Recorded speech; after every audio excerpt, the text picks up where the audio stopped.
একদা এক শান্ত সবুজ গ্রামে সূর্যমুখী ফুলের মতো উজ্জ্বল একটি ছোট্ট বাড়ি ছিল। সে বাড়িতে বাস করতেন কৃষক, নাম তার হরিপদ। হরিপদের ছিল দুই মেয়ে, বড় মেয়ে রাধা আর ছোট মেয়ে রিনা।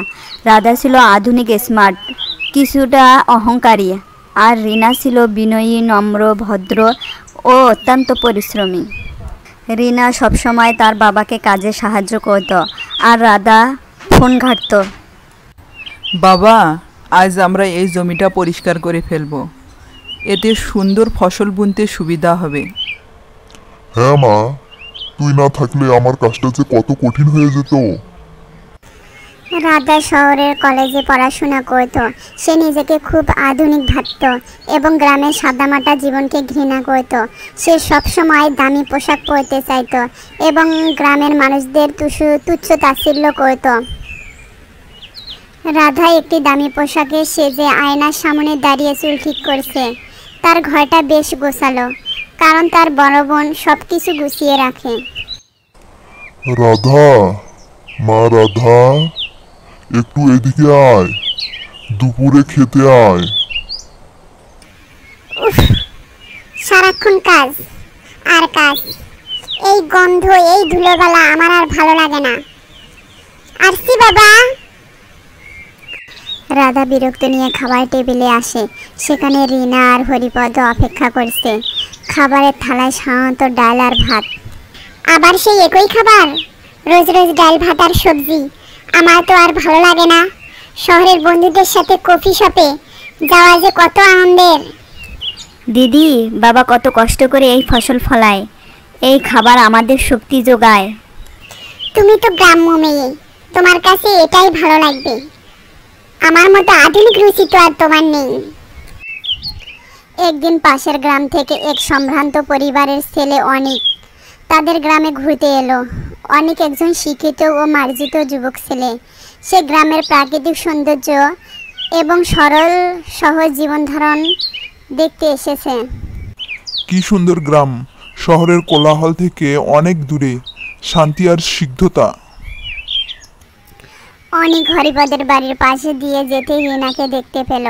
রিনা তখন উঠানে ফুল গাছে জল দিচ্ছিল। অনিক তাকে দেখতে পেয়ে থমকে দাঁড়ায়। রিনার হাসি দেখে অনিকের মুখে মৃদু হাসি ফোটে। নমস্কার, আমি অনিক। আমি এই গ্রামের সৌন্দর্যে মুগ্ধ।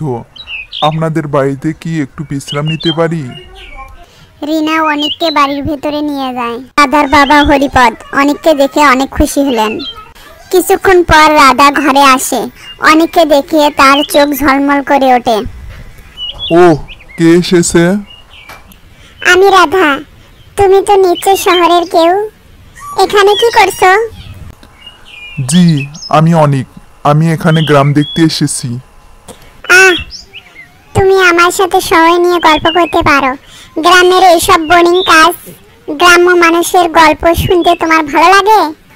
অনেক 2 দিন হরিপদের বাড়িতে রইল। এই 2 দিন সে রাধা ও রিনা দুজনের আচরণ গভীরভাবে পর্যবেক্ষণ করল। রাধা নিজেকেই অনিকের সামনে খুব আধুনিক ও স্মার্ট প্রমাণ করার চেষ্টা করত। সে সব সময় দামি পোশাক পরে অনিকের সামনে আসতো এবং শহরের অভিজাত্যের গল্প বলতো। অনিক, তুমি কি জানো শহরে আমার এক বন্ধু আছে। সে তো প্রতিদিন সকালে কফি খেতে অনেক বড় হোটেলে যেত। আর আমাদের গ্রামের চা, গ্রামের এই চায়ের স্বাদও কিন্তু অসাধারণ। এর মধ্যে মাটির গন্ধ মিশে আছে। রিনা এক প্লেট ফল নিয়ে অনিকের কাছে আসে। অনিক, এই ফলগুলো আমাদের বাগানের, খুব মিষ্টি, খেয়ে দেখো। ধন্যবাদ রিনা, তোমার হাতের ফলগুলো বেশ সুন্দর তো। একে খেতে না জানি কত মিষ্টি আর সুস্বাদু হবে। একটি গাছের নিচে দাঁড়িয়ে অনেক রাধা ও রিনাকে ডাকলা। তোমরা দুজনেই এত সুন্দর, কিন্তু আমি তোমাদের কাছে একটি প্রশ্ন করতে চাই। তোমরা কেন মানুষের কাছে ভালো হতে চাও? আমি তো সবসময় ভালো। আমার পোশাক, আমার চালচলন, আমার শহরের জ্ঞান সবই তো আমাকে সবাই থেকে আলাদা করে তোলে। আমি শুধু মানুষের উপকার করতে চাই, তাদের মুখে হাসি ফোটাতে পারলেই আমি খুশি। এরপর এলো সেই দিন যখন অনিক তার মনের কথা হরিপদকে জানালো। অনেক হরিপদের সাথে একা বসে কথা বলছে। হরিপদ মনোযোগ দিয়ে শুনছে। কাকু, আমি আপনার মেয়েদের খুব ভালোভাবে দেখছি। আমি এখানে একটি গুরুত্বপূর্ণ প্রস্তাব নিয়ে এসেছি। আমি রিনাকে বিয়ে করতে চাই। রিনাকে? কিন্তু কেন? রাধা তো খুব আধুনিক এবং স্মার্ট। কাকু, সত্যিকারের সৌন্দর্য বাইরে থাকে না, ভেতরে থাকে। রাধার অহংকার ও বাহ্যিক চাকচিল্য আমাকে মুগ্ধ করেনি। রিনা সরলতা, তার পরিশ্রম, তার বিনয়ী, এই সবকিছু আমাকে আকর্ষণ করেছে।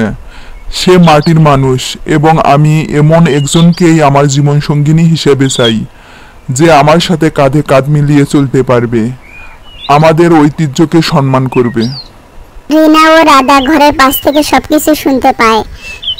রাধা তো রেগে আগুন। রিনা, এই গ্রাম্য মেয়েটা, কি করে এটা সম্ভব হলো? আমার এত আধুনিকতা, আমার এত সাজসজ্জা, সব বৃথা গেল কি তবে? রাধা তার ভুল বুঝতে পারলো। সে জানতো না যে সত্যিকারের গুণ মানুষের চরিত্রের মধ্যে থাকে, পোশাক বা অহংকারের নয়। এই ঘটনা রাধার জীবন বদলে দিল। সে তার অহংকার ত্যাগ করে বিনয়ী হতে শিখল। সে বুঝতে পারল যে বাহিরে চাকচিক্য ক্ষণস্থায়ী, কিন্তু ভালো গুণ চিরকাল থাকে। রিনা, আমি তোমার কাছে ক্ষমা চাই। আমি আমার ভুল বুঝতে পেরেছি।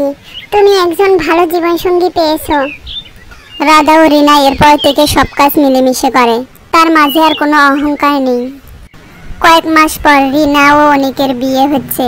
রাধা এসে রিনার পাশে দাঁড়িয়ে আছে। তার মুখে আগের অহংকার নেই, বরং এক মিষ্টি হাসি। সে রিনাকে আশীর্বাদ করছে। হরিপদ তো বেশ খুশি।